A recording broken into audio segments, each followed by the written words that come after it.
Ndërkohë një tjetër lajm, Marko, ishte që nuk të shpëton më lindja e një fëmije në Amerikë. Ato nuk janë finalizuar laja, janë thjesht artikuj i gazetash. Në qoftë se një fëmijë lind në Amerikë, është ligji i tokës këtu, është 100% shtetas amerikan. Atë s'mund ta hequn kush.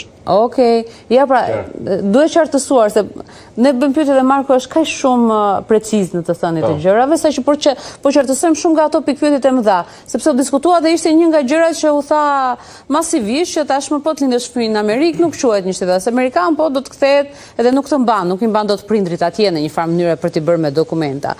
Por që ti po thua që këto janë thjesht zëra dhe nuk është faktike. Nëse një fëmijë lind në Amerikë, automatikisht bëhet shtetas amerikan, mund t'i bëjë bashkim familjar familjes, masi të rrin moshën 18 vjeç.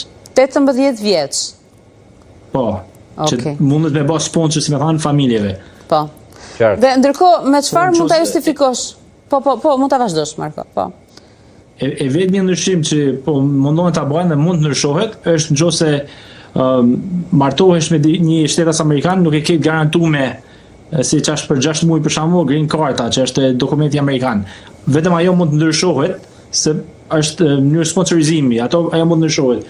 Po sa i përket fëmijëve që lindin në Amerikë, ajo nuk ndryshohet. Ajo mund të shtyhet si afat, ajo karte që the për 6 muaj mund të shtyhet si afat, mund të bëhet si lloj sponsorizimi, mund të zgjasin më shumë, nuk mund të jenë digja garantuar si që është tashi për 6 muaj merr green cardin. Po do ketë një kosto? Sepse është përdorur shumë, pra është diçka që është bërë në masë.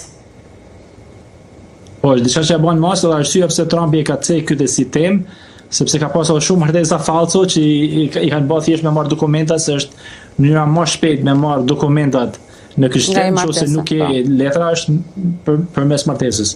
Po, e qartë. Dhe ndërkohë, do të ketë një shpresë paktën se ka shumë shqiptarë që janë të interesuar për lotarinë amerikane, ndoshta në vazhdim këtë vit?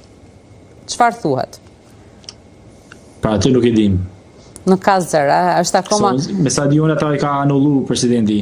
Pikërisht, po, këtë vit ishte herë parë, vitin që kaloi, pra 2025-ën, ishte herë parë që ndodhte në histori që të mos kishte lotari amerikane, që nga nisja e saj, dhe u duk një çudi e madhe dhe pati një lloj zhgënjimi, le të themi, për njerëzit që prisnin të aplikonin dhe të kishin shpresa për ëndrrën amerikane. Ideja e presidentit Trump si kanal këto lotarinat amerikane është sepse çdo herë ka thënë nëse bini popullsi nga shtetet e tretë botës, Amerika do bëhet si ato shtete. Dhe prandaj thamë përsëri është një kohë e shkurtë që do të ndodhi kjo, derisa të vendoset ndonjëherë cila shteteve do t'i hapin lotarinë, cila shtete s'do t'i hapin lotarinë. Përpara se të ishte presidenti Kennedy, shumica e emigrantave që vishin në Amerikë nëpërmjet lotarisë amerikane, që merrshin shtetësinë, ishte më e hapur Amerika për to, janë kanë shtetet evropiane. Mbas presidentit Kennedy, me president tjerë që erdhën mas Kennedy, atëherë na kanë hapur më shumë për shtetet aziatike, Amerikës Latine dhe afrikane. Aty ka filluar të ndryshu edhe imigrimi që ka në Amerikë. Unë mendoj se Trumpi po mundohet të shku në kohën para Kennedy me hap shteteve siç ka përmendur shumë herë, Norvegjia, Suedia, Hollanda e tjerë. Aty mendoj se do të është loja e presidentit Trump sa i përket për atyre popullsive që do të vinë në Amerikë. Pra të bëhet një përcjellje vendeve edhe popullsive që ai lejon që të hyjnë në Amerikë paktën. Do ketë një seleksionim, është qartë. Marko, faleminderit shumë për gjitha informacionet. Faleminderit që gjete pa kohë për ne. Faleminderit Marko. Faleminderit juve.